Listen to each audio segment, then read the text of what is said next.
we're live, everybody. Woo! Well, hello, Internet. Hello, world.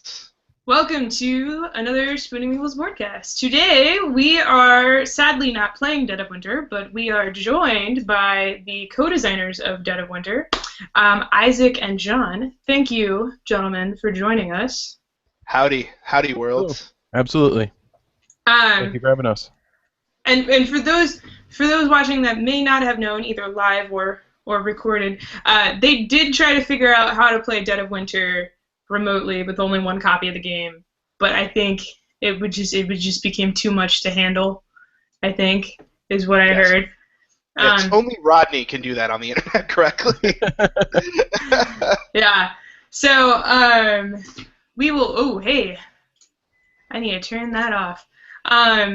So, because we can't sadly play Dead of Winter on here, instead we will be asking you guys questions about your game, Dead of Winter, which is coming soon from Fly High Games, while playing Libertalia. I hope I'm saying that right. Because that's as backstabby as we could think on Board Game Arena without just playing the Resistance again. Yeah. So that's what we got. So I know we've played this before on here, and I actually just don't even remember how to play. So thankfully, John has offered to step up and give a quick interview and teaching to anybody, including myself, who might be watching that doesn't remember how to play this game. So John, why don't you walk through this, and you can put the UI up so viewers see what he's talking about. I think she told you to teach the game. If that was I beautifully interpret robot correctly, saying, John, I please can do it in a robot voice. It would make it easier. So I'm going to put the board up just so people can kind of see something as the Spooning Meeples account. I'm watching the table as a spectator, so they will be able to see what's going on with the game, and you people won't be able to cheat and see all my cards. So go ahead and teach. Oh, good thinking. Okay, so we're going to play 3 rounds overall, and the goal of the game is to be the pirate ship with the most doubloons at the end. Each round, we'll play out 6 of our crew members, and we'll always have a hand of 9. And we all start with the exact same 9 crew members, but at the end of the round, we'll draw 6 new ones in addition to whatever ones we have left over. So by the 3rd round, we might have different hands, even though we'll be getting the same 6 cards each round, because some cards may not get played the first couple rounds. Everybody's going to choose our cards simultaneously, and then we'll reveal, and then they'll be put in order across the mat here, and then we will go through and do their effects in order. Each crew member has either a night effect, a dusk effect, a day effect, or an end of game, which if you actually this first round we all have the exact same cards. So if you look at the top man, he has an end of game effects, or end of round. So at the end of this entire round, once we've played out our 6 crew members, you'll gain 5 doubloons if you're the player with the fewest doubloons in your den. This font is kind of horrible on my computer. Oh, Yeah, we never said Board Game Arena's UI or color choices were good. Then day effects, like the Brute, number 14. His effect is discard the character with the highest rank in the ship, and that'll happen as soon as his area goes off.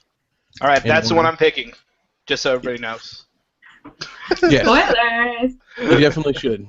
The freed slave also has a night effect, which happen at the end of every one of the turns. So we'll go through, do the 6, and then you would gain 1 doubloon for each character in your den with a higher rank than the freed slave. So if you had the freed slave and the brute and the top man, at the end of the 3rd round, you would get 2 doubloons. Then at the end of the 4th round, you would get 2 more doubloons.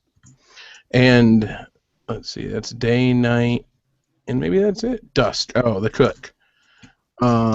Dust effects happen, I think, once we're done with the round. Everybody does all their dust effects at the same time. which his is taken. Oh no, I'm sorry. That's right when we get to him in the turn order. So he'll take an extra booty tile, which are the tiles underneath each one of the sit spaces at the bottom of the board. So we'll play 6 cards, and that'll be 1 week. Then the anchor effects will go off, and then we'll get 6 more cards, do it again, and do that 3 times. Okay. I should have been paying more attention to your teach because I was assuming like, oh, he'll just move his mouse around and it'll move the thing on the screen, and that is not the case. But I caught up at the end there. Sorry. I've just been looking at Twitter the entire time. That's that typically just how means- it doesn't like each eyes at your game. He's just basically going to destroy us all. So I hope you're all I happy. picked my card like 5 minutes ago. I am doing something else because I'm a bad person. That's fine. I'm actually tweeting all of the info about how our audience can ask you questions and how folks that aren't able to tune in now can use the hashtag on Twitter, which is spooning DOW, which if you're not watching now, that doesn't help you. Viewers, I'm sorry. But if you don't want to use the Google Q&A feature, which we do have enabled for this, so if you'd like to ask questions, you can. Either on the Q&A or with the tag on Twitter, which is spooning DOW. So, with that loveliness, I will not crash my computer and then pick a card.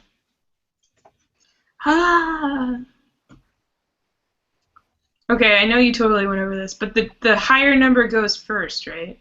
Lowest to highest. Lower. Right. Okay, so we'll go through and do their effects from lowest to highest. Mhm. Then we'll go from highest to lowest and pick the booty tiles at the bottom. You And said there's- booty. I did say booty. That's the best part about this game is how many times you get to say booty. Booty. Uh, PG booty. Yep. That sounds wrong. I'm already scratching it, guys. All right. I guess I should talk about the tiles at the bottom too. So in the far left square, there's 2 cursed relics, which are worth -3 doubloons at the end of the week. The barrel is worth 1 doubloon. The jewels are worth 3. The treasure maps are worth 12 if you have a full set of 3.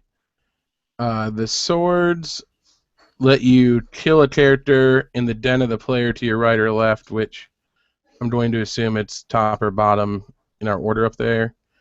Yeah. And the chests are worth 5 doubloons. So that's how you'll get points during the round, which is important, I suppose. Okay. All right. Well, it's now John's turn to pick. So while he's selecting a card, well, we had a question and disappeared. I guess I'll really quickly. I guess Isaac, seeing as you're very picture card, would you like to just really quickly give those that are watching that might not know what Dead of Winter is, just give the elevator, not pitch, but the elevator summary of your guys' game. Sure. Dead of Winter is a psychological thriller type game in which you are taking the role of a group of survivors that have been thrown into this colony with other players that also control their little groups of survivors. And you have this secret objective. This is your goal throughout the game that you're trying to complete. But you also have a main objective that you have to worry about with the rest of the group. So you're trying to work together with the rest of the group to try to figure out the best way in order to survive. But your secret objectives are constantly pulling against each other and creating tension in between the group. There's also these great cards that come out, these crossword cards that give you interesting decision points and little story blurbs throughout the game that really put you involved inside the game. There's zombies, and you're taking on the zombie apocalypse in the middle of all this. There's these crisis cards that are coming out. You're searching for these interesting items. There's all of these interesting characters that are involved that have their own unique abilities. Dead of Winter is just a really interesting, fun game for people that really want to put themselves in that kind of situation. It's also the first part of a Crossroads series that we plan on continuing as long as the game is successful, and we want to move on with different themes, but still in the kind of survival genre. You know, throwing people into situations that create tension amongst other players and create these just really interesting game moments. And every game is going to be different. You have 10 different main objectives that also have a hardcore version of them. All of those come with an interesting story piece at the beginning. There are over 30 characters, and you get an extra character if you order online right now with a pre-order. And it's just lots of game for what you're getting in the box as well. So there's tons of interesting stuff. You should definitely check it out. You can go to plaidhatgames.com to find out more. Rodney from Watch It Played has just released the Watch It Played videos, as well as components video, and he's actually inside doing a little series right now with his daughter and his son, so you can see how it's actually played as well. So if you guys are interested in it at all, it's an amazing game. Me and John really worked hard on it, and we're really, really proud of it and where it's gone. I linked all of those videos, by the way, so they should Very be cool. in the thing. Awesome. I did not want to call you out necessarily, but can you still pre-order? Yes, you can still pre-order. Actually, we're going to be announcing soon. Oh, it's way down at the bottom. Okay. Yeah, you can still pre-order. We're going to be announcing soon that we are actually taking down the early pre-order discount in 2 weeks. You heard it here first. Yeah, if you guys are interested in getting the Dead of Winter at the discount, definitely go ahead and go to the website now, because it's that $20 off is making it a $39.95 game, and that's a great price for everything that you're getting. And also, do you only get Handsome Colby, or sorry, Kodiak Colby in the pre-order version? Yes, currently you only get it in your pre-order version. Of course, any stores that are part of our network are also going to be getting promos as well, but they won't be getting their copies until a little bit later. We actually have 3,000 coming over from China right now. It's already been put on the boat, and those are pretty much going to all of our pre-orders because we have had so many pre-orders. Wow, that's awesome. And another 7,000 is coming in a couple months later, and those are the ones that are going to be going to stores. So if you're planning on getting yours to the store, you're going to have to wait a little bit. But if you're loyal to your store, that's great too. We love our stores, and we definitely want to support them. So if you have a store that hasn't registered in our network yet, please tell them to do so they can get the promo as well. Awesome. Whew, that was a lot. By the way, Isaac, you must choose a booty. Oh yeah, sweet. I get some sweet. Yeah. And you only have one choice, so. It's cursed. So sorry about that. Ah, jeez. Oh.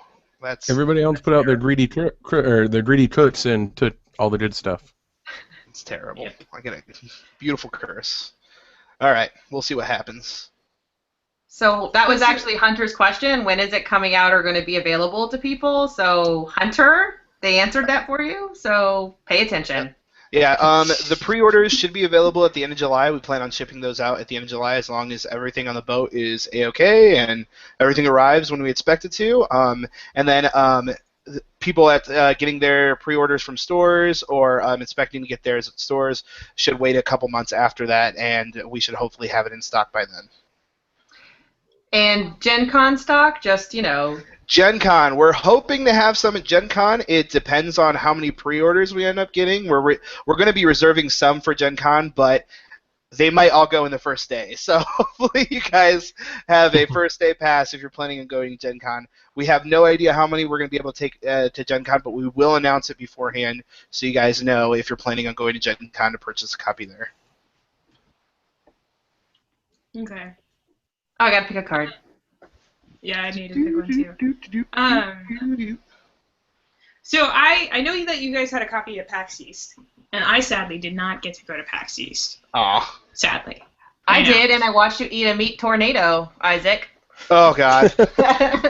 That was a terrible decision. A meat tornado? Meat tornado. Yeah, Oh. it didn't have cheese, so it wasn't worth the heart attack. But It was just this atrocity that was wrapped in this fried tortilla with all these different types of meats. And the only reason I bought it is because someone specifically stopped me on the first day. All three of the guys at their table were eating a meat tornado, and they're like, "You gotta have this. This is the thing about PAX. You are not having the PAX experience if you are not eating a meat tornado." And they must have been laughing their butts off after I left. Because I was like, okay, man, whatever. That's a weird thing to grab me and tell me. But I was like, it's a PAX experience, apparently. So me and Alex went to go and grab one, and I could only eat, like, the top layer, and that was it. And then I was like, I'm done. And Alex, unfortunately, kept on powering through, and he got a pretty upset stomach there, but yeah, I don't suggest a meat tornado. nobody I know who had it does. I do suggest a hammer though. The Ron Swanson breakfast thing was pretty good. That was pretty awesome. All right, is my turn on all here? the meals Yeah. there? Yes. Were all the meals there Ron Swanson themed? No. That's No. unfortunate. Of course, Oh, there would right. be something. Isaac just killed my cook, which is awful. Choose a booty in the red square. Bink. But yeah, I played it at PAX, and it was like a hot ticket game. I know, like, someone texted me at like 9 in the morning, like, you gotta go stand in line for Dead of Winter. I'm like, what are you gonna be doing? It's like, well, the next table's open at like 12. I was like, so you want me to go now? And he's like, yeah. I'm like, I'll check back at like 11:30, okay? And as it happened, I like showed up at the table one round into it, right after the last person of that like table had gone, but there was still space for me, so they let me play. That was nice. Oh, cool. And it was really quick to learn. Like, I forget his name, but Colby's brother-in-law, he was teaching the game, and it was just Kevin, yeah. it was quick, it wasn't complicated. And I mean, there were questions as I went about how the crossword cards worked and stuff like that, but it all pretty self-explanatory. I think once Rodney does a good job too. Yeah, Yeah, I watched Go ahead. Rodney's video this morning.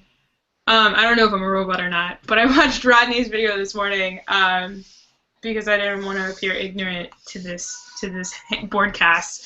But no, it looks pretty simple, and I think my favorite thing about it is that it is it does have a traitor element potentially. Like, the fact that everybody also has a secret objective in addition to the whole like let's survive guys is amazing in my opinion. Because my problem with games like BSG, where if you have a traitor in it, it's like the first person that does something even remotely suspicious is immediately like targeted. But if everybody has a secret objective that they're working towards and being a little like, then like you can't just immediately be like, oh, you look shady, so it's you. But yeah, so I'm really excited about that, and also really upset now that I didn't go to PAX and get to play it. So yeah. Well, what I like about it is that even though you have those objectives, like, you can help everybody win, but if you don't do your thing, you don't win too. Like, I like that everyone can win and you can still lose. And if you know anything about how I don't like cooperative games, how everybody's, oh, let's hug, oh, we all get a medal, I really like that part of this game. Yeah, I feel the exact same way, because John can tell you I'm not really a big fan of cooperative games either. I'm just like, I don't feel like there's enough meat, and I always feel like someone ends up taking control of everything, and then I'm just like, well, I'm just gonna sit here and allow things to happen. But in this, you really have to be involved, and you have to make interesting decisions, and then it's fun when all that suspicion turns on you for the decisions that you've made. So that's why I really enjoy the game. Yeah, and I like how, go ahead. Oh, I was going to say, that was actually one of the things that I'm curious about, the fact that a lot of co-op games do have leadership problems. And so I was wondering, in this game, I mean, have you seen? I know you guys probably. She's gone now. She's officially frozen. I'm going to guess that she's saying, you guys have probably played this game with, lots more people, so you'd probably have a good idea. Do you ever see any leadership, alpha male, type stuff going on with the game? That's where I think she was going with it. Yeah. Well, with Dead of Winter, because you have these secret objectives, nobody's really 100% going to go along with anything you say. They want to complete their own things. They will follow you when it's for the good of the group and when they're trying to complete the main objective and it serves their purpose. But sometimes they just have to do what they got to do, and that's what really breaks that kind of alpha player thing in Dead of Winter. It's never really going to happen. The first player token's constantly going around. There's no official leader that decides everything at any point. So it's really, really good at making you feel like an individual as well as a group member in this scenario. Well, what I like... I mean, there's...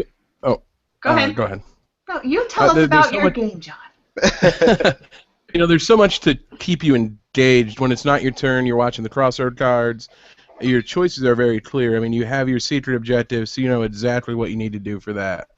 And the main objective gives you other things to do. So there's not very much room to just say, well, I don't really know what to do, because you have two things pointing you very clearly to exactly what you should be doing. And because the actions are so well tied with the theme, it's very clear for players, I've found. What I was actually going to talk about the crossroad cards and how I think it's interesting. Is it my turn? Sorry, I'm just talking. No, I think. Oh yeah. Oh, it is my card. Okay, I'll choose a card. Yeah, but I think Tiffany just dropped off the line. It looks like in the game too. Oh, did she? So completely. And now it's her turn to choose. She should be able to come back to the table though. She's back to the call. Oh, she's back. She's another person. She's another person. I'm on my phone. Oh no. My router finally decided to kick the bucket. Uh-oh. Oh. Yeah, let me go restart my router. But okay. I don't know if you heard my question. I acted like you, and I think we got it covered. Awesome! She even dyed her hair pink for a second. I cut it off. It was fine. You know why the router stopped working? Hang on. Let me see if I can show you. Can you see what? No, exactly. Yep. Knew it. Abby. Yeah, that would be Abby sitting on the warm router. I'll do it every time. Cat. Probably holding down the reset button. Or the power button, as it was. Oh, good. Oh, since we kind of digressed for a second, Hunter says that Colby barely even has a beard. He isn't that handsome. Isaac, though, you're all about the beard life. So I'm not sure if that means Hunter likes you, or if you guys need to take that anywhere. But that's fine with me. Hunter, you can go ahead and call me anytime. Or send me an email to Isaac at Plaid Hat Games. We'll get in touch. Couple hookup headquarters right here, making lasting relationships in the community. Living up to your name, making some spooning happen. Yes. Willie would like to know if there will be more Dead of Winter promo characters, like maybe of you guys, because it's not fair that Colby gets all the spotlight. There are definitely going to be some more promos in the Crossroads series. Whether or not there will be some of us in Dead of Winter is yet to be determined. I know one of us is going to be in Lost in Space, I'm sure. So that'll be fun to do. It just depends. It depends on whether or not we want to continue doing little mini expansions for Dead of Winter. I know we definitely want to do some more Crossroad cards. But on the success of the game, we want to support as much as people are interested in the game. So hopefully we will do some more, as long as you guys keep liking the game. So yeah. So I'll finish my thing about Crossroad cards. One, they're really dark, some of them. Like, I don't want to give away any spoilers for anybody, but some of them, we were reading them, and the people I was with at the table were like, oh my god, we have to choose between what? But for the rest of you guys, the way that they work is the person to your right Is that right? The person to your right has to draw Yes. the crossroads card. So they're trying to see on the card if there's a condition that's met. And if that condition's met, then there's like some kind of test, if you will, that the people have to vote on. So everybody in that area, whatever the card says, has to decide if they're going to rescue someone new or just leave them out there to die or, take out the zombies. And so I think that's an interesting aspect of it because some of it's like you have to sacrifice these medicine goods. And if your secret goal is to get the medicine goods, you can be like, no, I don't want to do that. And then they can just quickly be like, oh, why not? Are you the betrayer? And you're like, but I'm not the betrayer. And Right. Anyway, I like the crossroad cards. I had a good time with those. Yeah, I mean, all of them are about creating interesting decisions and really putting you in that situation. It's like, of course, more survivors are going to show up. Of course, the helpless survivors that aren't doing anything are going to create a burden on the colony, and that's going to create some problems. And, how are you guys going to deal with those problems when they come up? And that's what's great about the game, that, any crossroad card can trigger at any different time and just create this interesting story moment and wonderful decision that is going to be unique to your game, and it's never going to happen at the same time or in the same way ever again, and that's what's amazing about the game. Yep. I agree. Okay. I can choose booty now. Oh, you're back Woo! in. Cool. Good job. Sorry about that, guys. At least the cat is cute. That's the only... Though it's not telling me from where I get to choose the booty from. The red box? Oh, from my own. I discarded all but one. Yeah. Yeah, that's it. Okay, there we go. Okay. So Willie wants to know if it's possible to have more than one betrayer. And then he says it would be deceptively delicious if a betrayer got betrayed. No, when you set up the game, you put in 2 non-betrayer cards for each player and 1 betrayer card total, and then you shuffle those up and then deal those out. So there's only potential for 1. But what can happen is if you somebody, especially somebody who's not a betrayer, they're going to get an exiled secret objective card, and that's going to change what they need to do to win the game. There's a possibility that the person you exiled wants revenge and wants to kill a bunch of people, or they may want a lot of different things to happen that aren't necessarily good. So the people that you exile and turn against may turn against the group. Though, if you wanna shuffle in nothing but betrayal cards and see what happens, you're more than welcome. Are there more than one in the box then? I mean. There's 10 betrayal cards. Oh yeah, I would have like 4 betrayers in my game. I would totally swing it in that direction and just see how nasty it gets, because that's how I am. But anyway. Go ahead, John. That's the style I like too. So there's a variant in the rulebook where you just put in 1 non-betrayer objective for each player and then 1 betrayer total, and then shuffle it up so you have a higher percentage of the betrayer. Because I like that in most games. Yeah, and we really want to see people customize the game and create their own scenarios and their own campaigns. We put in plenty in there for people that just want to play the game as is, but there is so much potential for sandboxing this game.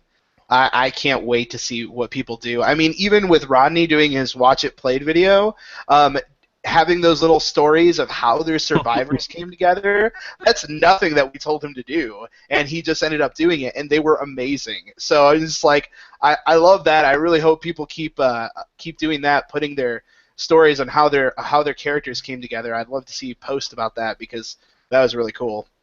It was after you left Saturday, Isaac, but we played Dead of Winter at game day. Oh yeah. And that we did it that way, and it adds so much. That's awesome. You don't often, well, you do, but some designers are really, what's the word, protective about their games. Yeah, and aren't a big fan of people doing like custom kind of mods and stuff like that.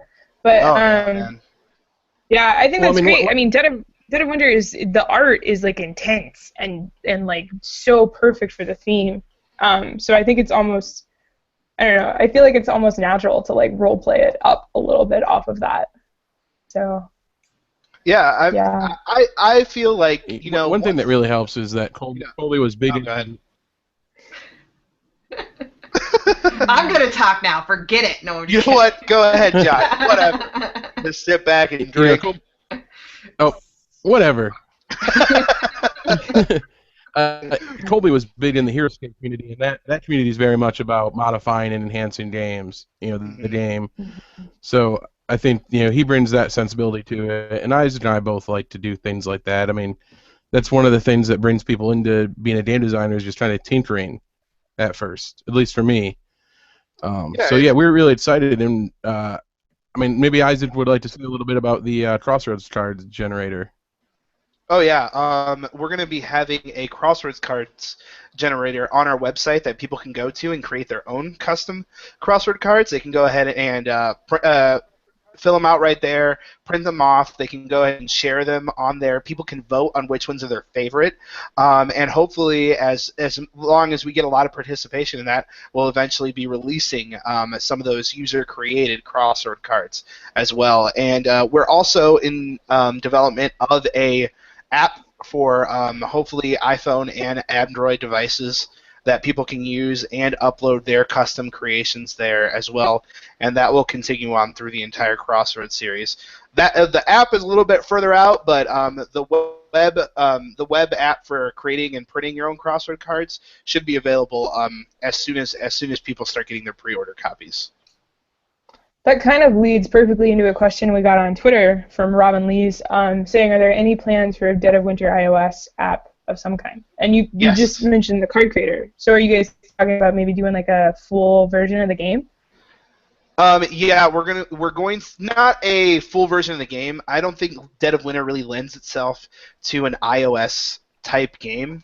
It's more of a, be there with a group of people, kind of game, have that kind of deception go around.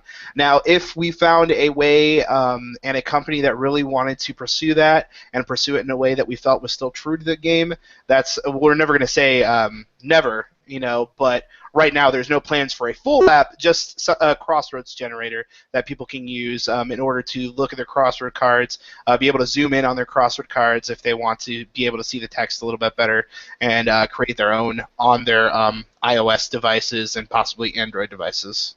And what's kind of nice, correct me if I'm wrong, Isaac, but the plan is for it to pull everything off from the online database too, so you can bring that new user-created content directly into your game. And the game comes with 80 crossword cards, which is a huge amount. But with the app, it's going to pull from the even bigger database of what other people have put into it and combine those together. And it's nice too because it just shows you the trigger effects on it, and then you can click on it, and hopefully it'll show you the whole card. So it helps you keep from spoiling some of the story bits and some of the fun things that happen. Will there be like a rating system for these cards? Like if someone wanted to play the game with their 10-year-old and there are some really morbid like custom cards that come up and then you're like explaining what, That's actually already in the game. Already in the game we have a little logo on the bottom that says, hey, this is mature content. So it would be transferred to the online stuff too? Right, exactly. So people that go ahead and create content can go ahead and label theirs as mature, and we can go ahead and see if we can possibly create a way to monitor that. I'm not sure if we 100% can, depending on how much content is coming in. But a lot of our fans are really, really good about, about making sure that their stuff is family friendly and being really good on forums and stuff like that. So I don't see any reason why they wouldn't, go ahead and put that on there if it is something that they know is more for a mature audience. Right. Just wondering. It's somebody's turn to pick a card still, not to. It's probably me. Ruin the flow of anything. I should have put a time limit on this. There we go. Oh, pick terribly. Do I have anybody there? I don't know. How do I know? Oh, it's way down. I don't think you have any. Oh yeah, you've had somebody killed. Haha. Yeah, your cemetery is. If you guys need to find your cemetery, it's like way down the board game. Yeah, it's at the bottom. Now, excuse me while I get a booty. Some booty. That is not what I was supposed to pick up. I'm an idiot. Oh god. Where is the Oh, I was all excited because there's like treasure chests, but it's not. I wanted the map. Damn it. She says that, but she has 3 treasure chests. She's got 15 points. I don't have 3 treasure chests. Oh man. Says you. I've Barrel. learned not That's to right, trust you get a anything that comes barrel. out of your mouth. My barrel's off. Just drown your sorrows in whatever is in the barrel, man. It's fine. It's Kool-Aid fruit punch. It's more sparkling cider. Oh, Martinelli's, you're so wonderful. Sometimes. Willie has a question about Lost in Space. Has the theme been the second Crossroad games, or I can read, has the theme for the second Crossroad game been revealed? Did he completely miss that? It hasn't officially been revealed because pre-orders aren't down yet, so people still have the opportunity to vote. Though I will tell you right now that Lost in Space is about 250 ahead of anything else.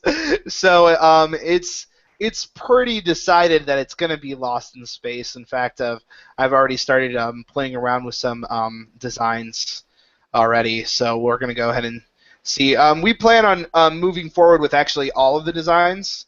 But it just depends on which one people are looking forward to most is the one that's going to come up next, because we really want, like I said, we really want fans to be involved in the Crossroads series, and as much as we can allow them to have their voice be heard, we want to allow that to happen. I had a thought. It's gone now. Doesn't matter. It's okay. Oh, it's my turn. Oops. Yeah, of course it is. Of course it is. Good. Oh, You know what? that was it. I remember now. Go ahead. Trash talk. Tell me something. What were you going to say to me? Is it gone? He's dead. I have nothing to trash talk about. So I was watching the thing that you guys did with Joel and Lance, and you were kind of talking about the development of the game and how John had designed it like 2 years before or something like that, and then you hijacked it. So Pretty much. My kids woke up from a nap, so I kind of stopped at that point, and I didn't come back to it. So what is the rest of that story? Like, John designs it, and you're like, hey, buddy, let me take a look at that. And he's like, okay, best friend. And then you go away with it. And you come back, and you're like, here's what I did. I completely changed your game. And then John's like, is he like, I don't think so, buddy? Or, how did that go down? Well, I pretty much told him right from the beginning that it is like, okay, there's some seeds of something that you got here, but it's not 100% developed. It's not the direction I would take it. Would you be willing for me to, grab it and do whatever I want to it? And he said yes, thankfully. And I came back with, I added everybody has a group of characters, and everybody has these, secret objectives that are hidden. He had some objectives that were out in front of everybody. And everybody has these goals that they're trying to go for, and there's a main objective and there's secret objectives. There's a lot of changes that I made, so we took that, we looked at it, and we just kind of like, okay, what works here, and we kept playing it, and pretty much just kept developing the game until we thought it was ready to show to Colby and the rest of the Plaid Hat crew. We showed it to them at Gen Con after quite a few months of developing it and getting it right, and then it went over really, really well, and Kobe signed it right away. So that was great for us, but it was nowhere near complete, not even close. We had so many ideas at the time that were just not working as smoothly as we liked, and there was a lot of back and forth and here and there, and we got it to a point where we thought it was great. We thought it was perfect. It was ready to go. We had graphic design on it. It was going to go into production, and I kind of was freaking out. John can tell you. I was just like calling him in the middle of the night, pacing back and forth in the dark streets, just like. like I felt like something was wrong and the game needed something else, and it just there was just something that it needed, that final push in order to make it great. And then I had a whole bunch of guys come over that were like our old friends from Plaid Hat and people that have been with the company for a while, and we did an all day play of the game. And during that session, I went away for a little bit after seeing seeing a group play the game, and I just like started writing down a crossroad card, and that's what became crossroad cards from that point on. And and it was funny because we were about to announce the game, and crossroad cards weren't even a part of it to Wow. the way they are now. And we added it. Then me and Colby flew out to California and showed it to quite a few people there, and it was just singing. It was singing like it had never done before, and from that point on, it was doing amazing. And we buckled down, wrote a whole bunch more crossword cards. We sent it out to like 80 playtesters. We had a huge 80 playtesting groups, so we had way more playtesters than that. It's crazy how many playtesters we had on this, and people were loving the changes. It was doing fantastic, and we were upping the ante on the graphic design at that point too, because we just felt it was lacking in the overall scheme of the game, and we upped that. So things were going up right up till the ends, and we didn't even know it was going to be called a Crossroads game. Even on the podcast that we were announcing it, we ended up editing in a Crossroads game later because we had no idea what the final name was going to be. So That's funny. it was a long process, and me and John were in different places in our lives throughout that entire process. John has a wife and 4 kids, and I'm a single guy that was trying to get into the board game industry. And at that point, City of Remnants and BioShock were releasing near the time that Dead of Winter was coming out. So I was getting more experience in the design world. So I was able to take lead near the end there, but overall, John was a huge help on a lot of areas where I falter. He was able to get huge amount of playtesters from Reddit. He was able to, have a lot of playtesting grinding groups and really help develop the game near the end and run it through its paces the way it needed to be. So I feel like we were a good team, and we were able to accomplish quite a bit with the game. And John, you're happy. Isaac, I think you need to pick your card. Oops. We're playing a game here. Yep. But John, you're happy with like the final product? I mean, I would hope so because it's a great game. Oh, absolutely. Yeah. I mean, even I'm still playing it, even though I don't have to anymore. Because, like I said, this Saturday we had a play game day at my house, and we broke it out just because it's the game that I wanted to make. So, Yeah. I mean, I'm really happy with how it turned out. No, it's a really good game. Like I didn't like, and I know that there's zombies in it, and I would normally just burn anything that had zombies in it and not care at all about it. But someone told me that it's really not the focus, and it's really not. I mean, No, it's not.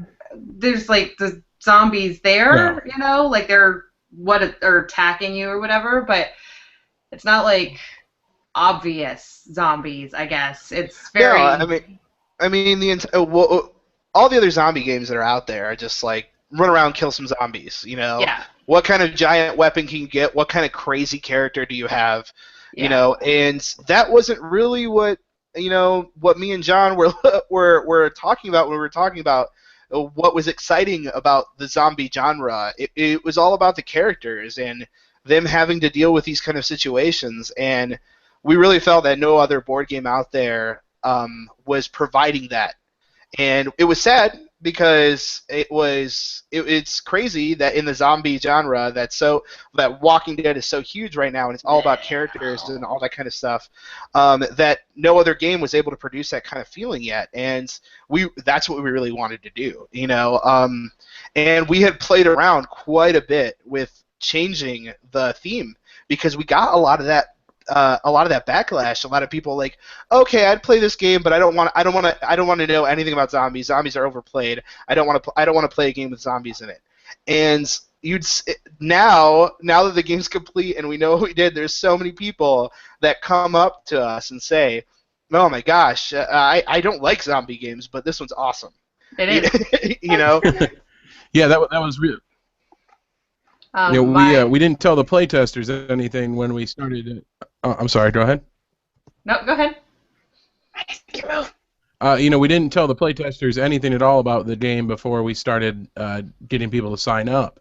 So there's a bunch of playtesters that don't like zombie games that got involved with it before they even knew what the theme was, and they're the ones that are out there talking about how they really like it in spite of it. Mm-hmm. I think it's your turn, Isaac. Yeah, I'm shooting my booty. I got my booty. He caught up to the rest of us. I'm so confused. I played a parrot, and then it was like you get to put in You this. picked a high number, but my guy is a brute, and he totally knocked your guy off the boat, or whatever. I don't know what the situation is, as it were. Yeah. The brute kills whoever the highest numbered die is. Oh, I should. Why did I take that? I should have taken the saber. I thought I had a different thing. Oh well. Oh wow! Look, I have 22 booty. I don't think that wins me the game. No, that was just we'll do that. Yeah, we'll do that 2 more times. No. Nope. Completed. Well, while we're in between, I'm gonna actually switch back to computer. My phone is dying, so I have to hold it here.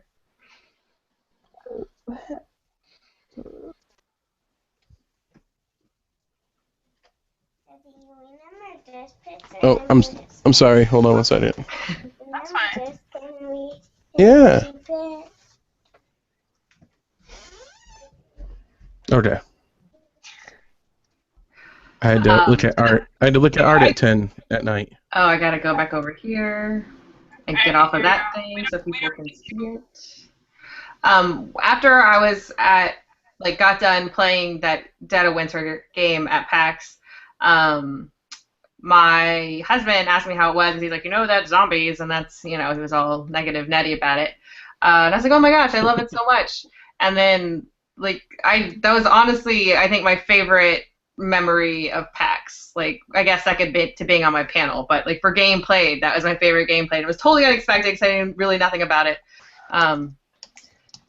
But, it was, so good, so different. Yeah, it was really surprising, especially at PAX and Origins, how many people came back and played the game, because the game is not a short demo. No.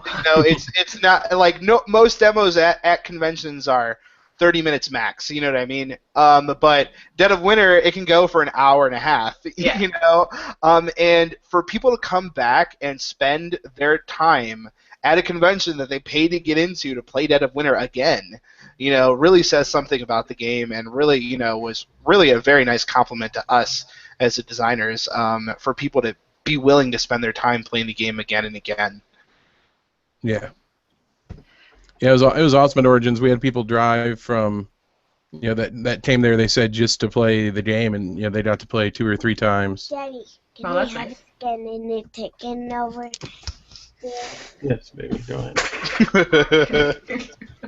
Oh, So Jonah. I think when I was trying to deal with my networking issues, I think you guys touched on this. But one of the things that you guys pointed out Rodney pointed out on the thing was that you guys have the age, well, not the age cards, but the cards that say It's not mature explicit, content. but Right. Mature content? Right. What makes it mature content? I'm just curious, because I obviously haven't played the game or seen the game. Things like profanity, or things that talk about Cannibalism. Cannibalism, or anything that would make a film rated R. Got it. Anything that So just so parents know, because the game is, like we said earlier, it's not that hard to grasp, especially since it's a community game. Everybody's going through the same things. It's not that hard to grasp. There's definitely a lot of pieces going on, but obviously Rodney's playing it with his son, and his son's, 10 years old. So, and he's being able to grasp, what the game's about. So we wanted to be able to allow a game that can be grasped by an entire family, but also has this content that would be for a mature audience, because obviously it's a mature theme. It is, it is the apocalypse. These are characters, these are people that are going through a terrible time, and to be able to explore that completely, we did want to offer some more mature crossword cards and items, but also allow for families to play the game without any of that interacting with them or making them feel uncomfortable. Yeah. So what would you say are the age limits of the two versions of the game, the mature content and the regular? I believe on the box we put 14 plus, just so people know that it's really that kind of level of game. But as far as understanding, I believe that it can go 9 plus. As kids can understand it, maybe not all of the betrayal mechanisms, or maybe not all of the like social dynamics and all that kind of stuff, but they'll be able to understand what the mechanics are, moving their characters, searching for items, being able to accomplish their goals. I mean, those are all things that people do in Ticket to Ride, so being able to do that kind of stuff is very, very simple, but the social dynamics, it definitely ups the ante on player groups. So I mean, I really leave it to any family. They're going to know what their kids are capable of, and they're going to know what their kids can absorb. So really, it's about playing the game first, and then seeing whether or not it's right for you and your family. Yeah, absolutely. I played with a dad and his son in Origins, and the son was maybe 11. And, I mean, he had no problem with the concepts of the game. And, I made sure that I let the dad know about the mature content and that he could take it out or leave it in. So yeah, I think it's important that, like Isaac said, everybody just, plays it first and then makes their decisions. Even if they don't play it, I mean, they can go through the deck of cards and see, what exactly. Right. Yeah. What do I want? That was not a treasure map. Yeah, and even if you're playing with kids that don't know or understand the social aspects of the betrayal mechanic, Ronnie also mentioned that you guys have included alternative ways to play the game already, where like you just do full co-op. Yeah. And take that out. So, yeah, exactly. You can go ahead and play full co-op without the secret objectives, just to try to accomplish the main objective together, and play on the hardcore version of the main objectives. So there is a version of the game that you can play that way. Crossword cards are still coming into the game. Main objectives are still coming into the game. Really, the only thing that you're losing is those secret objectives, and you're completely working together. So it's kind of like your entire group has started the colony, and you're trying to survive through it. Okay.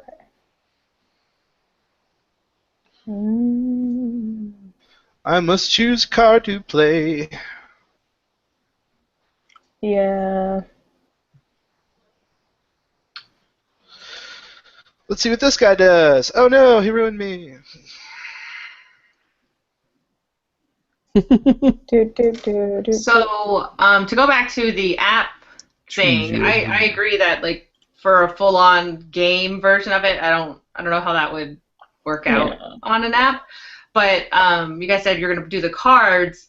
But I don't know if you guys have seen the Arkham Horror like companion app that has a picture of the map on there that you could like tap on and then zoom into the different little areas like that. So I mean, I think that could maybe work for you guys. Like if you had the map, so that if I'm sitting on the other side, I can click on the library, which I heard, by the way, is like the strongest place to go, but nobody goes there because it's the library.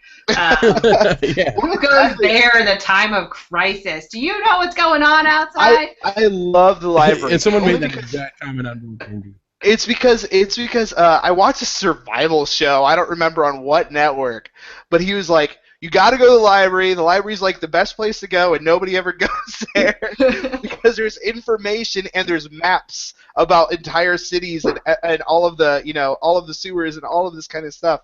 And it's great to go to the library because there's information, and in a world that everything's connected, it's probably the only place where you're actually going to find information once a horrible event like this.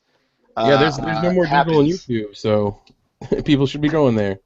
So everybody go and get their Journey into Jazzercise books. It's important to stay fit, Isaac. In order to stay fit in the zombie apocalypse. Yes. So Pick your booty. Do do do, picking my booty. That's weird. Yeah. Like, wait a minute. Too much information, sir. Exactly. Nobody can see my hands. It's fine. You did seem to lean a little to the left a moment ago. Now we know why. Matt from Board Game Replay says that his highlight of PAX East was certainly Dead of Winter. I think he played it right after I played it. And chatting with you, Isaac, about the game. You're a good dude. And John, he wishes he could have met you as well. Matt's awesome. I remember Matt. Yeah. He's a nice He's a guy. pretty sweet dude. Yep. I wish I could meet him too. Oh, Matt. Everybody come to Gen Con. I'm pretty sure he'll be there, if I'm not mistaken. Matt's going to be at Gen Con. It's board gaming mecca. We all have to meet up. Yes. We really want to, like, next year, what we need to do is, like, a giant Plaid Hat Games party. Yeah. Now we're talking. Hopefully this year goes super, super well, and then I can convince Colby to do that. Convince Colby to get raspberry mead for everybody. Oh, my God. That'd be ridiculous. I'm not doing good at this game today, guys. That's fine. I'm barely reading what the cards say. Yeah, I just played the surgeon, and I don't have anyone in the cemetery. Oh no. Oh shucks. I played the top man, and we all only played one card last time. So it was ridiculous. Hold on, dear. Come on, Johnny. Oh man. Oh. Oh, so.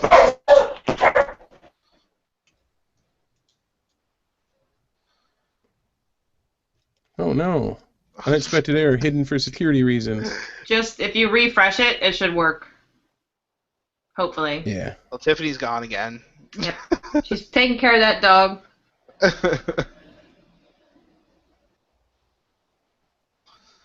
Aw, I wanted that jewel. Nope. No jewel for you.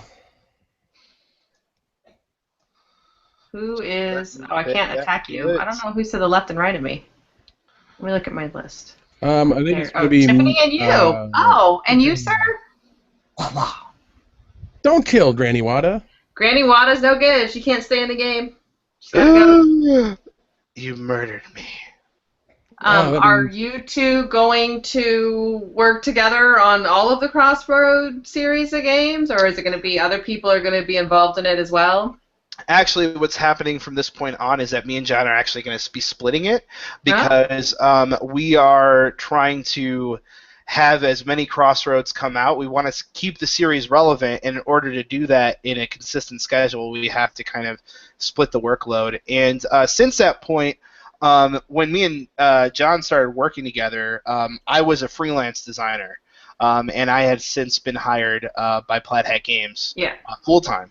So our everything kind of changes as far as contracts and all that kind of stuff when obviously you're no longer a freelance designer. So it's actually it's kind of a better deal on both ends if we kind of split the series.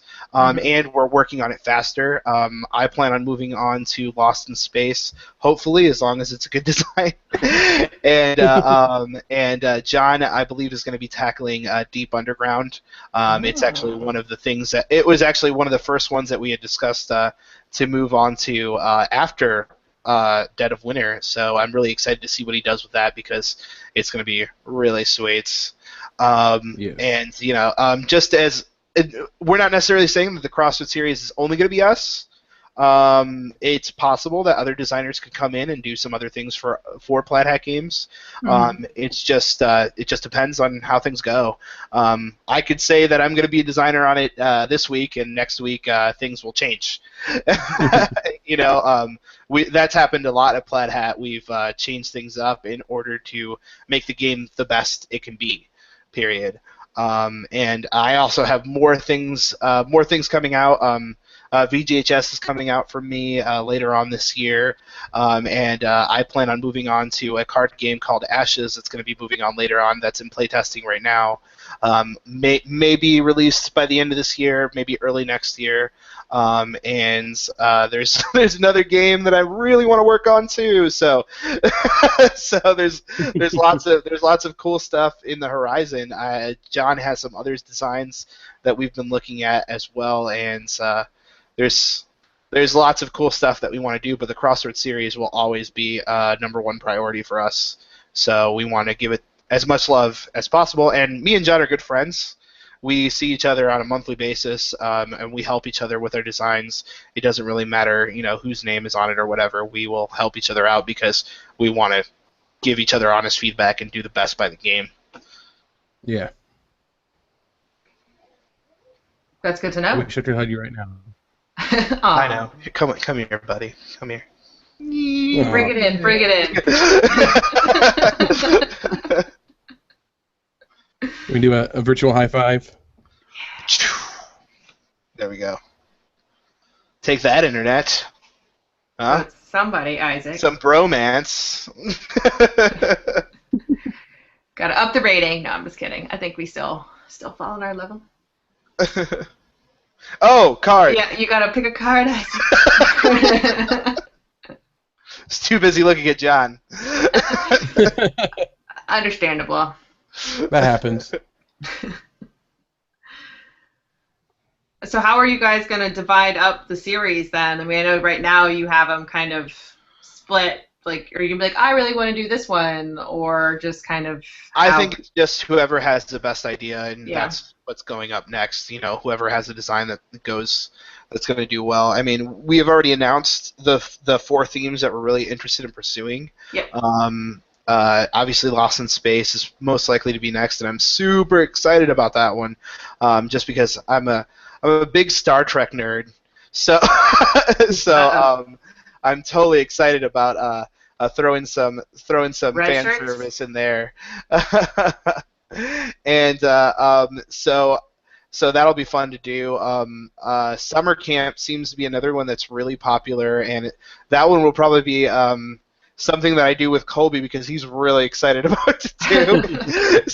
so he'll probably be very interested in helping out on that.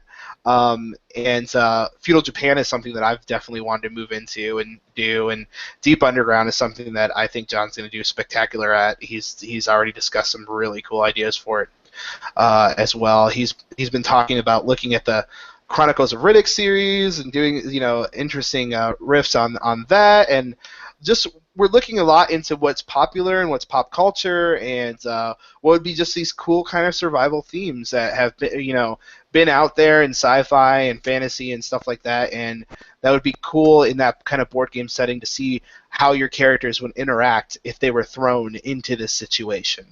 And by keeping secret objectives, keeping a main objective, and obviously keeping the crossword cards prevalent, we plan on moving on the series. But it doesn't necessarily mean that the mechanics are going to be the same.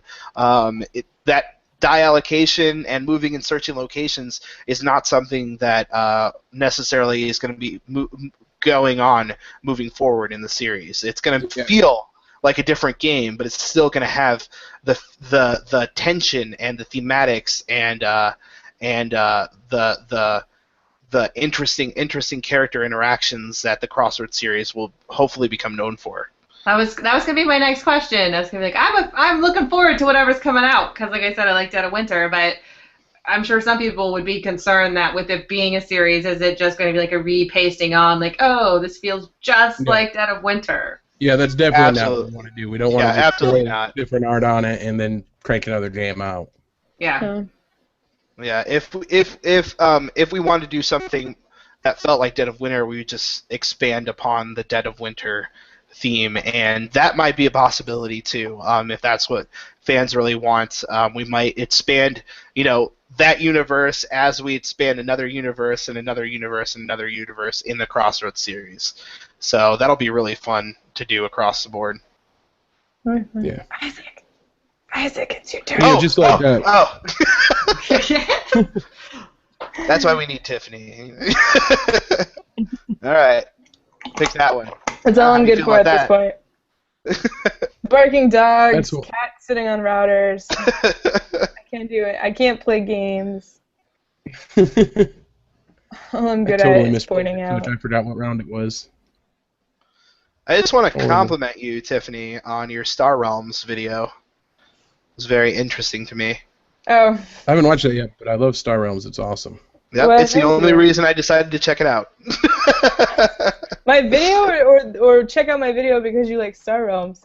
No, I checked out your videos because of Alex. Alex is your cheerleader. He He's loves also you. my doppelganger. Yes. Yes, yes. He will copy everything you do.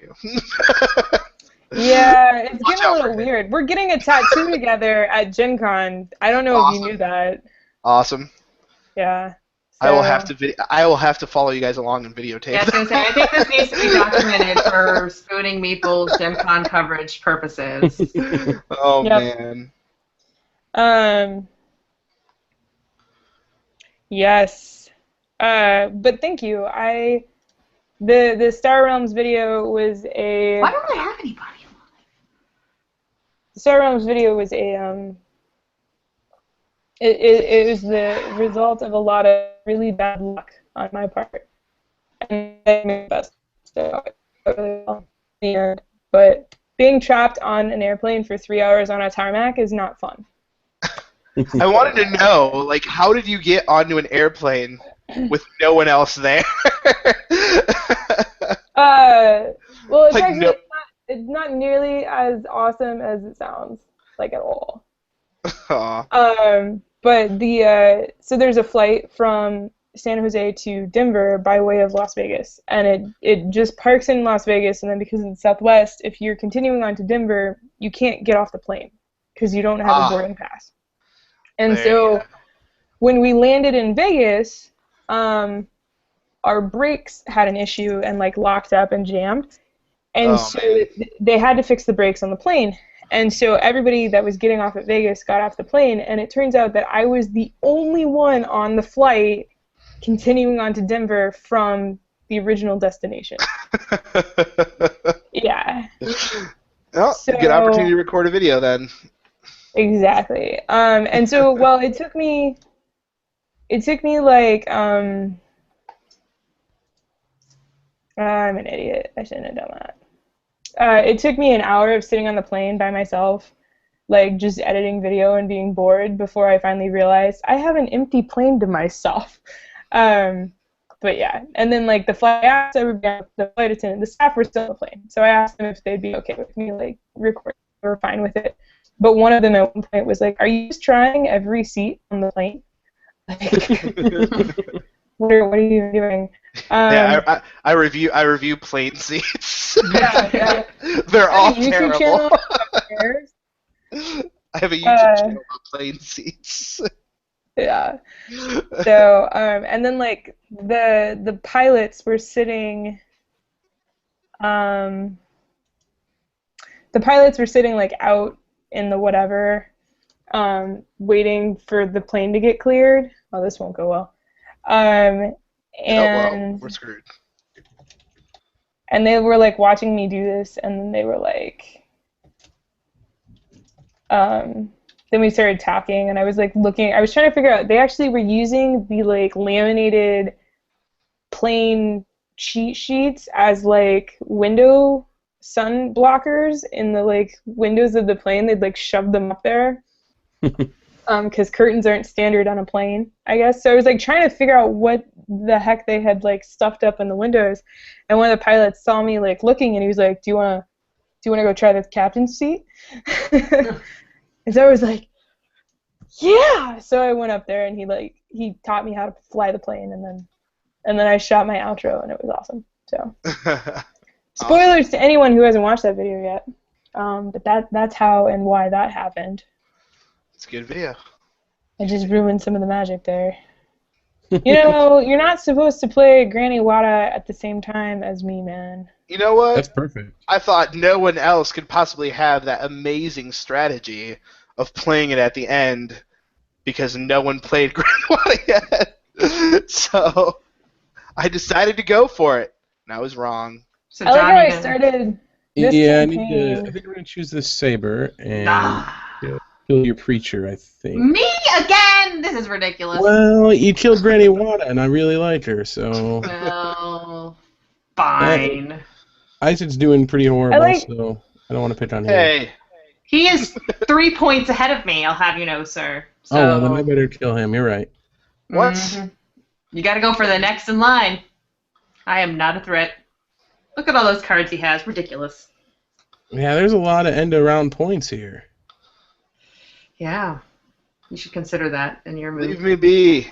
I have I to like kill how- somebody Yeah, anyway. maybe. I like how at the start of this campaign I played my surgeon when my graveyard was empty, and now I have 5 people in my flipping graveyard. Like,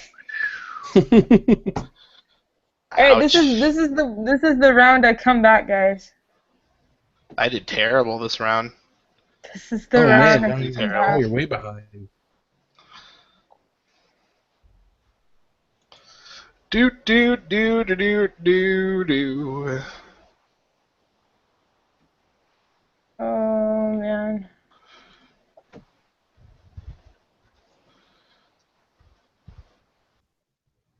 This is where the interview part of the broadcast breaks down because we were all into the game. Say something entertaining, Isaac. I'm over there. I'm gotta close it so they can see the next thing. I am Superman. No, I'm not. I'm not. I was actually going to say that we have been on for an hour, so if we wanted to wrap this up and then we could just continue the game off the air, or we can watch us all play the game and think about our moves as we try to come back and catch John, who's secretly. You know what? been Personally, there. I want my comeback to be recorded for all of history to watch and learn. from. Absolutely. I want everybody to Oh. see me completely dominate. Oh, terrible. Played terribly. I think we're just gonna speed run it now. That's just There you go. It's gonna be That's it. ×2. Nice. I looked at like the average play time for this game, and they said 15 minutes. Well, they're also not talking about a super awesome game as they play. So That's right. Right. There That's needs to be an right. asterisk, unless you're interviewing, in which case, 687 days. Why did I pick up? I am an idiot. Well, I don't know why I picked up the sword when the people adjacent to me have. This is why I shouldn't. I can't have nice things, guys. So this is the PG interview. I think at some point we need to play Fiasco. and Yes, then I do just played that for the non-PG. first Oh my time the God. other day. It was amazing. We've been trying to figure out how to do a Fiasco broadcast and not have it run for 4 hours. Like that's our biggest problem. See, you have to. Yeah, if you I can play do it within Fiasco, 2 hours. If I play Fiasco, you have to blur out my face and change my voice because that is not Dice Tower friendly. Oh well, we're not Dice Tower Network, so we're not worried about that. I am Isaac technically, is, I am technically Go ahead. Plaid Hat representative, and Oh, yes. in Not family so I'll just pretend that you can invite a strange guest. Yes, a mystery no one guest. will know who they are. and But I he'll love just wear, Fiasco. Oh my gosh. wear a mask and we'll run a voice changer on him. It'll be great. Yeah, exactly. Well, he doesn't Yeah. have to wear a mask. He can just wear one of the built-in Google little special effects. Oh, that'd be perfect. He could put a scuba mask on, an afro if he would like. There you go. There you No. go. Nobody would would ever recognize know Isaac with who it. Much less creepy. No Yes, worries. exactly. The clown. Oh, the clown hat. There you go. The clown hair. Because that's normal. Yeah, John and I just played Fiasco this past Saturday, and it was great. epic as usual. And we Oh, can't man. even talk about anything that happened in it, I don't think. I don't think so. I don't think we can. There was Not on the this cruise TV ship, podcast. and that's the only family that friendly was the part. one that I played. Was the cruise ship one? Oh crap! I just clicked the wrong person. Oh well. Yeah, we played the cruise ship one. It went a weird way, as I'm sure they all do. Yes. But see, my problem was I was playing with people who were variably good at role playing, I guess. So when their stories started to not be so good, I tried to add flavor based on my character because I was like a stewardess, whatever they're called on a boat. Um, and, I was trying to bring some stuff to them, and they're just like, it didn't help. They did not save scenes or anything like that. But I tried. Ours get ridiculous. They get so nuts. And it's always funny because it's usually all guys, and there's lots of stuff happening. I'll just leave it at that. Well, I was the only girl, and I played a lot of roles. And you know what they say about women who play a lot of roles? Not nice things. Right. Oh, sorry. I just was realized searching I didn't for a want story to be able to treasure tell chest. from that game, and I can't even think of one that. It just doesn't exist. I think no, my favorite game of Fiasco I ever played. It was amazing. It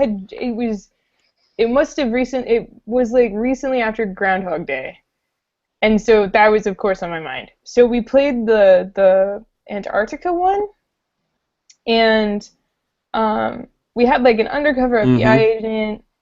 We had like a janitor, and then like we had the person that I had a relationship with somebody where like we were trying to stop something, but we couldn't remember what. And so we decided what we were trying to stop was, because we're in Antarctica and we're doing like science experiments, was that like we had scientifically invented something to do something with like, it was basically like a giant hydrogen, the giant smash atoms together, hydrogen The atom Large collider. Hadron Collider. There we go. I can't speak. But so what we decided is that we kept trying to like stop it from happening, but the undercover FBI agent keeps like thinking we're the bad guys, and then the actual bad guy thinks that we're the undercover FBI agents, and so like we're all like whatever, and then what ends up happening is we just end up turning it on, and like there's a gunshot and it goes into it, so that plus the gunshot and all this results in an explosion that like causes it to go back in time and like restart the whole thing over. Great Scott! Like that's why we were like, we have to do something, but I don't remember what. This robot tells amazing stories, but I just can't quite understand her. If only we had the technology. Damn it. This is why I was trying not to talk so much tonight, because I'm roboting so much. Aw. Where's the cat? Is the cat on the router? No, I can see her. She's not. And I put something on the router so she can't get on it. Okay, we need to get Tiffany on Kickstarter and get her a new mic. No, it's not the mic. It's not the mic. We also need her it to is pick the a card. it is the router. Okay. I know, We need a new router. We need to move. It's really hard for me to decide on these cards. Okay. Nah, I did not decide correctly, guys. that is ridiculous. This is about to be a bloodbath. Oh wait, Oh, no, very I much did. I is. did decide correctly. Bloodbath. Oh, I am a fool. Oh well. That's the spirit.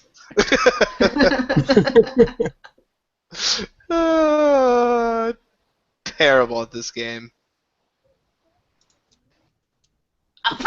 Oh! I'm sorry. I'm sorry. You want me to kill something from his? I'll kill something from his. You're back in second place. I had to. But you should totally kill something to Isaac's. Oh, really? I should choose something of his, you say? Yes. Yeah. What is money worth at the end of the game?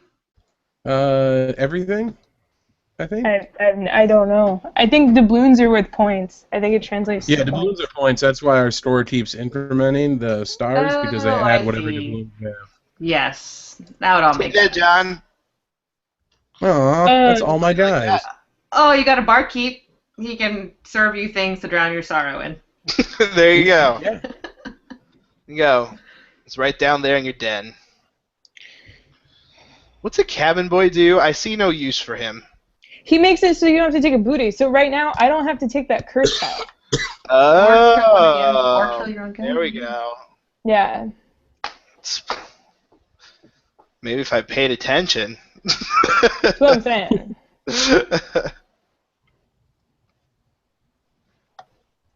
So we actually do have a question unanswered, if we wanted to loop back.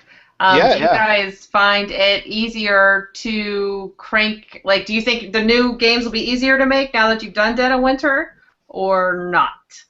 I think every design has its own challenges. How So diplomatic. I would love to say it's going to be easier. I really wish I could say that, but I guarantee there's going to be its own hurdles that are going to come up. I mean, I am I having mean, so, plenty yeah, since of it's not just a straight retheme, Right, that yeah. that right, adds a lot of complication. right. I'm having plenty of issues with figuring out what's the right move on my next game right now. I had to take another hiatus for playtesters on Ashes just to figure some things out. But I think I think I got the right decision, but we'll see. I mean, I felt that way like probably 3 times with this game, so there's just it just depends. I mean, it's sometimes designs can go a lot easier than you expect them, and sometimes designs take a lot longer than you thought they would. So I think the crossroads will at least go easier now that we know what we're doing and how to write them and how to figure that out. And maybe the balance will be a little bit more set in now that we're moving on to a game that we kind of get the feel for. But it's definitely going to present its own challenges, I'm sure, and making sure that it has a really cool feel and some interesting mechanics, and it sets itself apart from Dead of Winter and other games in the sci-fi series, or in the other type any other type of theme that that we move on to. We want to make sure that it's unique in that genre. So everything's going to provide its own challenges, of course. One thing I've noticed about Plaid Hat games is that there's always like great quality, and I wrote a thing on my whole PAX thing, and then specifically on Dead of Winter, just about how much I love the game, but then also how impressed I was with Colby taking care of production issues right there. And I'm sure just because that was the first game they got of it, that he was able to take care of it so quickly. But it was still impressive that in the middle of a con he's making this phone call. Not the point of my story. How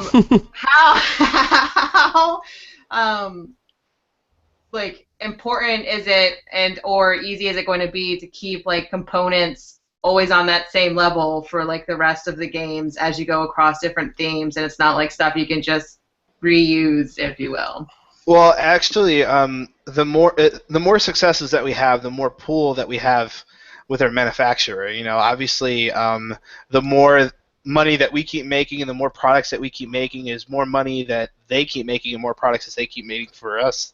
So it's going to be easier and easier as time moves on for us to keep those demands to them actually met, because they'll go ahead and take care of that stuff because they don't want to lose us as a client. So as long as people keep supporting us and people keep appreciating that, we will keep trying to give them the product that we would want to buy. I mean, we don't want to put anything out there that we wouldn't personally want to purchase. Yeah. We want to create something that's good quality and that looks good, that feels good.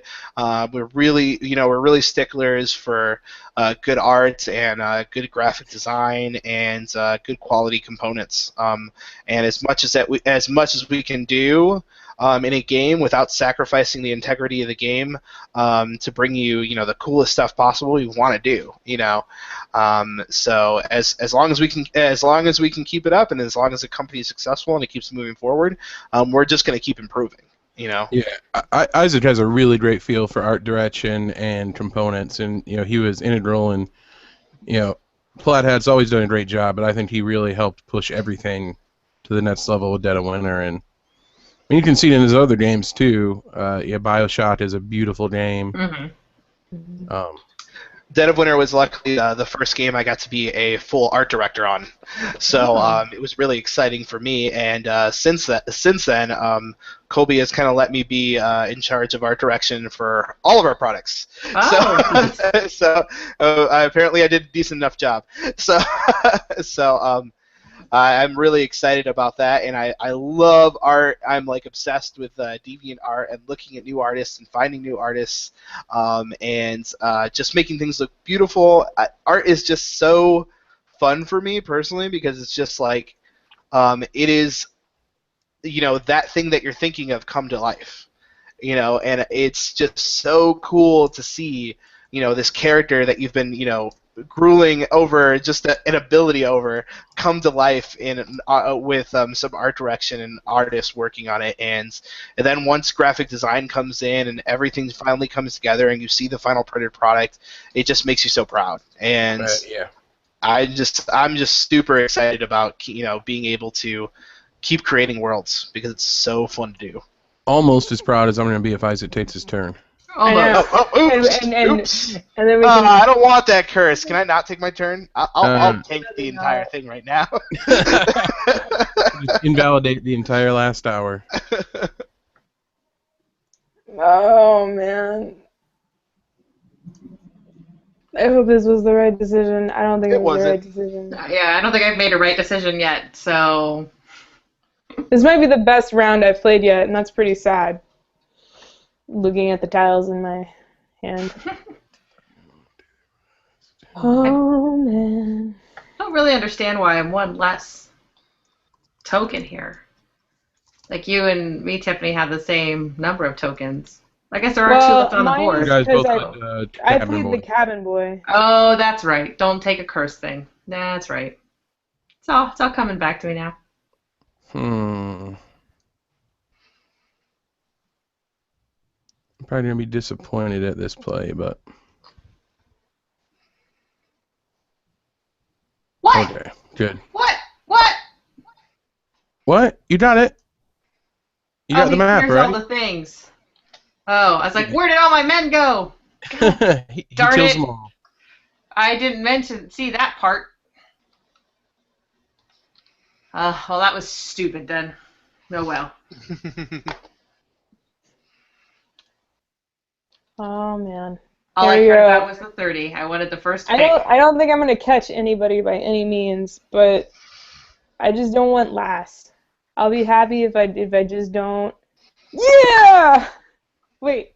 Hey, That's second.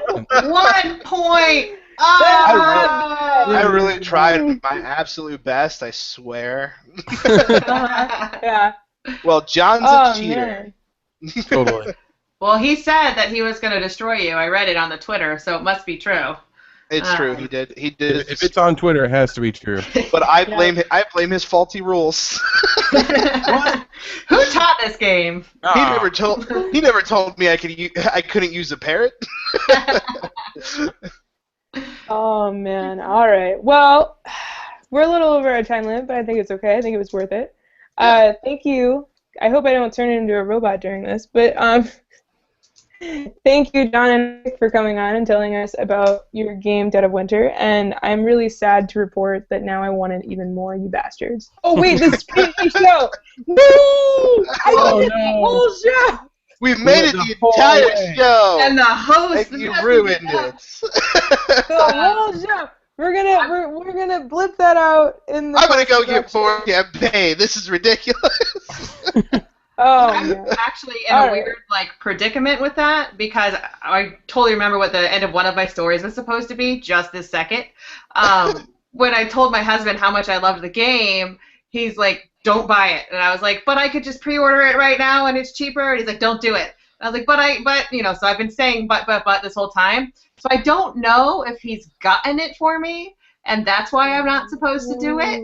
So I haven't done it, but I think I'm gonna go ahead and do it anyway.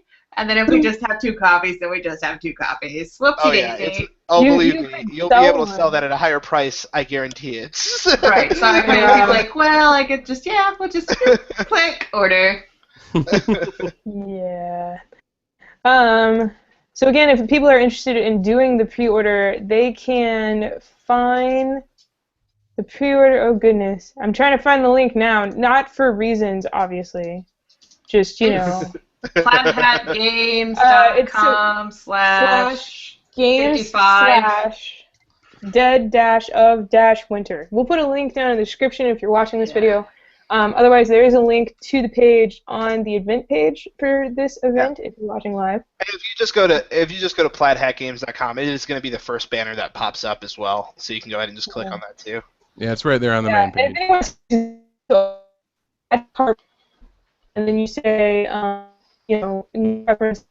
Beep bop beep 10110. I'm sorry, Tiffany. I won't reveal what I picked. And then, you know, there's a convenient PayPal checkout button, and then you just enter in your password. It's a very easy process. You can guys go ahead and pre-order for the next 2 weeks, you guys said? Yes. I believe if we didn't announce it today, we will announce it very soon. So. Well, that's why I was confused, because up top it says, like, in bold letters, these games are on a boat. So I just assumed that meant, like, oh, I can't order anymore. But no, you can still order. Yeah. We will have the pre-order up until we receive confirmation that it is in the U.S., but the pre-order discount is only going to be available for the next 2 weeks. I just had that conversation with Colby today. I think he's going to send out a newsletter and an announcement in the next couple of days too, just so people know about it. But if you're hearing it, here and you're live with us, definitely go order it if you're interested and you want to get that discount, because it's going to be the last opportunity to do so coming up real soon. So. Yep. But you guys are going to be at Gen Con, and you guys will have the game at Gen Con? We are both going to be at Gen Con. We are definitely going to have some reserved copies to take with us. How many that will be, we're still unsure, but we're definitely going to have some to sell there, and we will announce that before we go to Gen Con, at least on our Twitter and our plaidhatgames.com. We'll announce how many we'll have there. So if you guys are coming in, a lot of people have already told us they're going to be at Gen Con waiting for it. So I hope there's no trampling.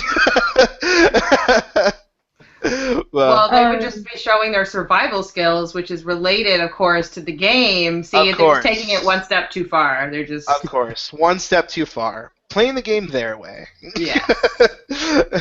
I say we get like a big cage set up and just throw one copy in the middle.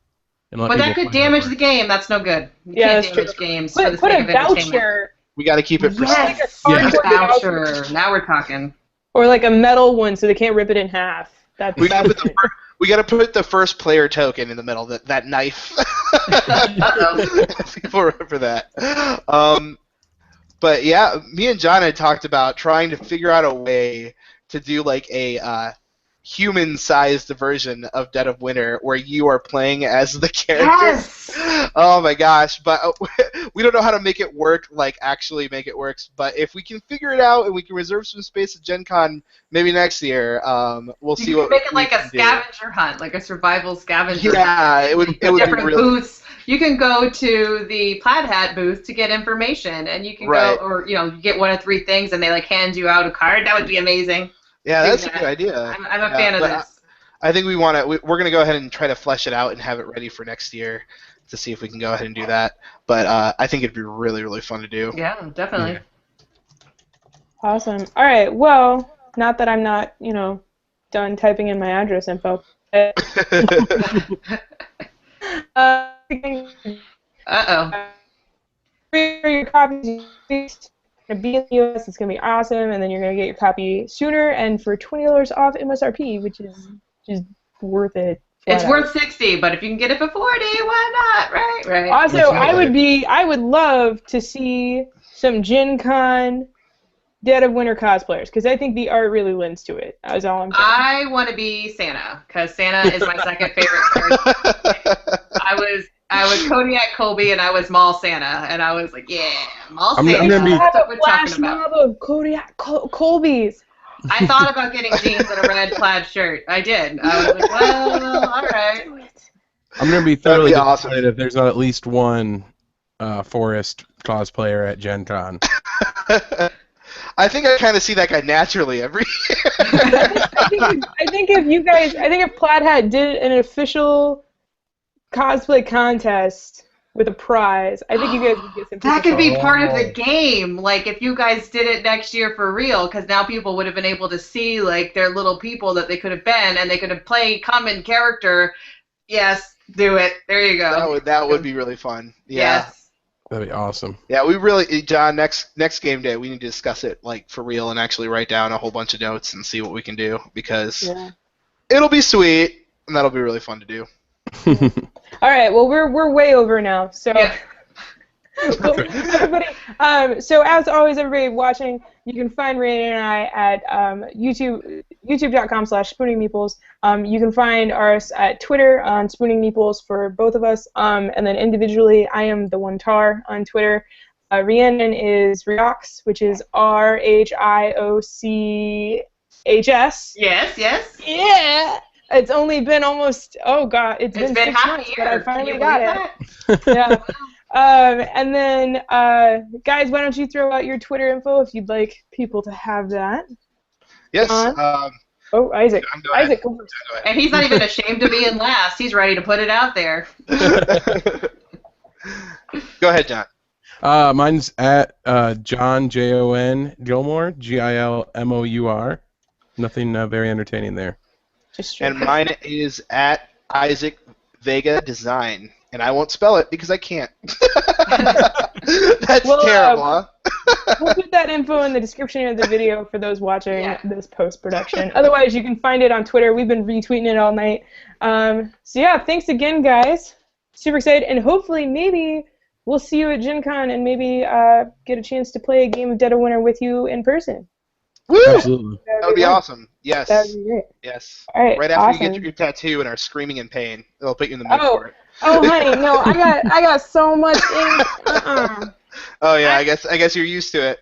I can't do it. no. Isaac has a low tolerance for pain. I'm too much of a baby.